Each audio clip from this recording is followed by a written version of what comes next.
दीदी कल से तो मैं भी नहीं आऊँगा। मम्मी की ना तबीयत कुछ ज़्यादा ही ख़राब हो गई है। मम्मी को हॉस्पिटल में एडमिट करवाना है, इसलिए मम्मी ने कहा था सारा काम ख़त्म करके दीदी से हिसाब ले लेना। मम्मी का इलाज करवाना है ना, इसलिए पैसे चाहिए दीदी। तो नहीं आओगे तुम कल से? हाँ दीदी, नहीं आ पाऊँगा।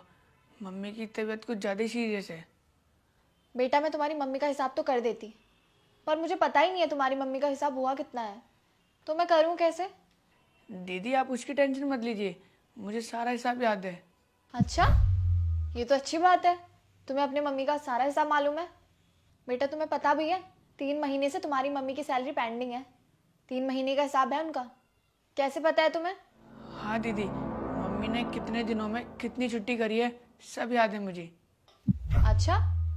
हाँ दीदी, पहले महीने का 960 और दूसरे महीने का 490 और तीसरे महीने का 370 रुपये, टोटल मिला के हो गए दीदी 1820। घर से पूरा कैलकुलेट करके आए हो? हाँ। नहीं नहीं दीदी, मैंने अभी कैलकुलेट किया है। अरे वाह, तुम्हारी कैलकुलेशन तो बहुत ज़्यादा फास्ट है। अगर तुमने यहीं पे खड़े होके कैलकुलेट किया है तो बहुत ज़्यादा शार्प माइंड है तुम्हारा। अच्छा बेटा, मैं ना मान नहीं पा रही हूँ कि तुमने यहाँ पे खड़े होके कैलकुलेशन किया है। मैं तुम्हें कुछ नंबर्स देती हूँ, तुम मुझे बताना कि उनका सम कितना निकलता है, ठीक है? और अगर तुम बता दोगे तो मैं भी मान जाऊंगी, और तुम्हारे साथ साथ मैं भी फ़ोन पे कैलकुलेट कर लेती हूँ, मुझे भी पता चल जाएगा। चलो तुम मुझे बताओ, 570 210 प्लस 161 161 कितना हुआ? टोटल दीदी 940। Very good. चलो एक और क्वेश्चन, तुम मुझे बताओ, 1622 1309 650 कितना हुआ? 3581। करेक्ट बेटा, तुम्हारा माइंड तो बहुत ज़्यादा शार्प है। तुम इतना सब कुछ कैसे कर लेते हो? तुम्हारी मम्मी मेरे घर में काम करती हैं, और मुझे नहीं लगता कि वो इतने कम पैसों में तुम्हें एक अच्छे स्कूल में भेज सकती हैं। और मुझे तो ये भी नहीं लगता कि तुम शायद स्कूल भी जाते हो। तुम्हारे पास स्कूल जाने के पैसे नहीं है, पढ़ते नहीं हो, तो इतना अच्छा दिमाग कैसे है तुम्हारे पास? इतने ज़्यादा शार्प कैसे हो तुम? दीदी लोग हमें ऐसे देखते हैं जैसा वो लोग देखना चाहते हैं, पर वो ये नहीं सोचते जो इंसान करना चाहता है वो कर सकता है। जैसे मैंने करा, मेरी मम्मी चाहती है मैं बहुत अच्छे से पढ़ाई करूं, इसलिए वो आपके घर पे काम करती है। पर दीदी मुझे ये देख के अच्छा नहीं लगता। मैं ये चाहता हूँ मेरी मम्मी भी घर बैठ के आराम करे।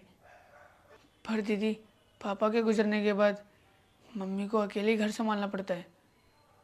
कई बार तो घर पे खाना खाने के लिए राशन भी नहीं रहता है। लेकिन दीदी मेरे को बहुत बुरा लगता है ये देख के। पर मैंने सोच लिया है मैं बहुत पढ़ाई करूँगा, बहुत आगे बढ़ूँगा और अपनी मम्मी का नाम रोशन करूँगा। Very good. एक मिनट, हाँ मैं भी आई।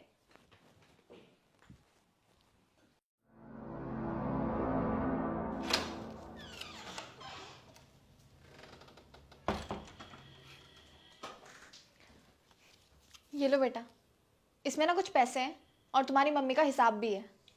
तुम पढ़ने में इतने अच्छे हो, दिल लगा के पढ़ते हो, ये एक छोटा सा तोहफा मेरी तरफ से। और हाँ, आज से तुम्हारी पढ़ाई के जितने भी खर्चे होंगे ना, वो सारे मैं उठाऊंगी, क्योंकि तुम्हारे जैसे बच्चों को आगे बढ़ने की बहुत ज़्यादा ज़रूरत है, और हमारे देश को भी तुम जैसे बच्चों की बहुत ज़्यादा ज़रूरत है। और मुझे नहीं पता था तुम पढ़ने में इतने ज़्यादा टैलेंटेड हो। अगर मुझे पहले पता होता तो मैं तुम्हें कभी काम नहीं करने देती, वरना मैं तो शुरू से ही बच्चों से काम कराने के खिलाफ थी। लेकिन मैं भी क्या करती, तुम्हारी मम्मी तुम्हें डेली डेली काम करने यहाँ भेज देती थी। मैं नहीं चाहती थी तुम मेरे ही घर में मेरी नज़रों के सामने काम करो। और ये जो पैसे हैं ना, इसमें 10,000 रुपये एक्स्ट्रा हैं, जिससे तुम्हारी मम्मी का इलाज करवाना और तुम्हारी मम्मी बिल्कुल ठीक हो जाएंगी। और उसके बाद से तुम स्कूल भी जा सकते हो। और हाँ, अगर तुम्हें लाइफ में कभी भी मेरी ज़रूरत हो ना, तो तुम एक बार आके मुझे बताना। मैं हमेशा तुम्हारे साथ खड़ी रहूँगी, कभी तुम्हें छोड़ के नहीं जाऊँगी।